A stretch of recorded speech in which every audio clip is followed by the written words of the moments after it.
운해모입니다.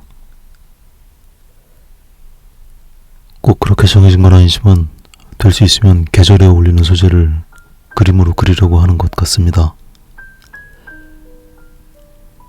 그게 아무래도 보시는 분들과 계절을 공감하는 데 좋지 않을까 하는 기대감이 있어서 그렇지 싶습니다.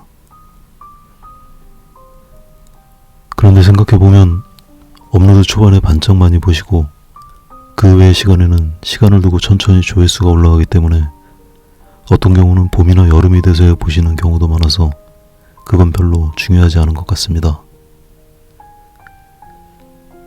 계절에 따라 풍경화를 그리다 보면 비슷한 분위기의 그림이 연달아 몇 번씩 올라오는 게 오히려 좀 지겨울 수도 있지 않나 싶기도 합니다. 그래서 지난번 고양이 그림도 그렇고 이번 주는 장미꽃을 그리는 영상을 준비했습니다. 지난번 고양이 그림이야 제가 고양이띠인데다가 올해가 고양이의 해다 보니 새해 들어 한 번쯤 올리는 것도 의미가 있을 것 같아서 그려보았지만 이번 빨간 장미는 그야말로 지금 계절과는 완전히 상반된 소재입니다.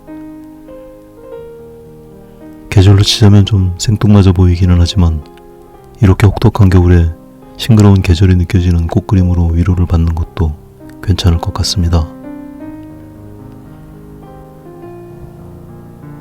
생각해보니 어쩐지 제가 고양이띠가 아닌 것 같습니다.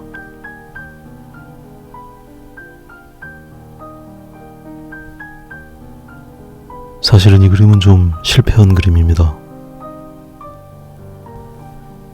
원래는 지난번 고양이 그림처럼 1시간 30분 정도에 완성해서 비슷한 컨셉으로 업로드를 하려고 시작했던 그림이었습니다. 그래서 보시면 아시겠지만 초반 과정은 엄청 서둘러서 그렸습니다. 그런데 중간중간 시간을 체크해보니까 시간이 황당하게 늘어나 있었습니다. 이거 큰일 났네 싶어서 그림이 끝날 때까지 계속 허둥대면서 겨우 완성했는데 시간이 무려 3시간이 넘게 소요되고 말았습니다. 그림이 완성될 때쯤 조금씩 느끼게 된 거지만 고양이보다는 훨씬 복잡하고 섬세한 부분들이 많아서 당연히 시간이 더 걸릴 수밖에 없다는 걸 알게 됐습니다. 꽃이며 줄기며 이파리들도 많아서 배경과 어우러지게 만드는 게 여간 손이 많이 가는 게 아니었습니다. 오랜 세월 그림을 그려오면서도 이렇게 단순한 계산조차 못해서 그림이 엉뚱한 방향으로 흘러가 버리게 만들고 말았습니다. 계산을 잘못하는 바람에 3시간이나 허둥대면서 그렸더니 그림도 여기저기 엉성한 데가 한두 군데가 아닙니다. 어떻게 고양이도 한 마리고 장미꽃도 한 송이니까 시간도 비슷하게 걸릴 거라고 생각할 수 있는지 모르겠습니다. 운해모는 참 단순합니다. 어디 시험을 보러 가는 것도 아니고 굳이 시간 내 그릴 필요도 없는 건데 쓸데없이 서둘러 그렸습니다.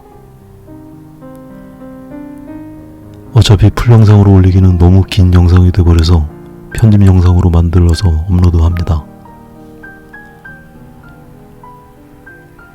꽃잎은 두께가 얇아서 강한 빛이 닿으면 투과되는 걸 볼 수 있습니다. 분홍색 장미나 노란색 장미에 비하면 빨간 장미는 어두운 색이라서 빛이 투과하는 강도는 약하지만 그래도 투과되는 빛의 느낌을 살려주는 게 좋습니다. 빛이 직접 닿은 부분의 색과 투과된 부분의 색이 미세하게 다른 것을 볼 수 있습니다. 이파리들도 꽃잎만큼은 아니지만 빛이 어느 정도 투과됩니다. 자세히 보면 빛이 투과된 부분이 빛을 직접 받은 부분보다 오히려 더 채도 높은 녹색으로 보입니다. 빛을 직접 받은 부분은 빛을 반사하는 바람에 밝지만 채도가 떨어져 보이게 됩니다. 몇 개 안 되는 이파리들에 불과하지만 각각 빛에 노출된 각도에 따라서 아주 다양한 색을 띠기 때문에 관찰이 필요합니다. 꽃잎들은 더 섬세하게 색을 다루어줄 필요가 있습니다. 화면에서는 붉은색들이 더 뭉개져 보여서 분명하지는 않지만 빛을 받는 부분은 핑크색에 가깝고 빛이 투과된 부분은 오렌지색에 가깝게 표현하고 있습니다. 이 그림에서 가장 많이 공을 들이고 있는 부분은 역시 꽃과 배경의 관계를 설명하는 과정입니다. 형상을 구별하는 외곽선은 어떻게든 있는 것이지만 가위로 오려내듯 잘라내는 건 바람직하지 않습니다. 한 공간에 존재하는 사물은 서로 어우러지도록 만드는 게 무엇보다 중요합니다. 흐릿한 배경 앞에 선명한 꽃 한 송이가 두드러져 보이지만 동떨어져 보이지는 않도록 만들어야 합니다.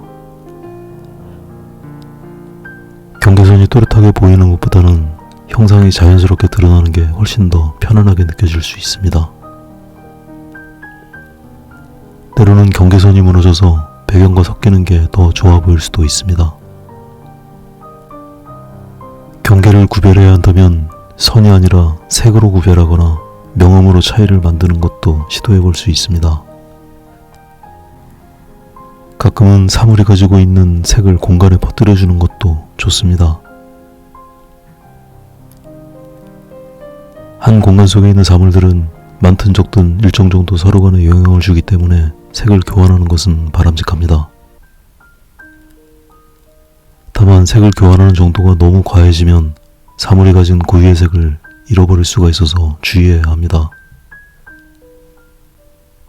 물론 사물 고유의 색보다 그림에서 어떤 특정한 느낌을 살릴 의도가 있다면 더 많은 색을 교환할 수도 있습니다. 그림에 있어서 개성을 규정하는 여러 가지 기준 중에서 이렇게 사물의 색과 공간의 색에 대한 비중도 그중 하나일 수 있습니다.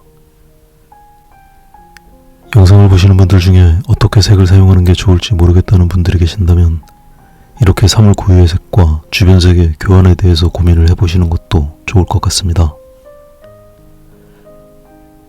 그런 방법으로 기준을 찾아서 이렇게 저렇게 시도를 하다 보면 자신에게 가장 적절한 색의 변화와 조합에 대한 결론에 도달하게 될 것입니다.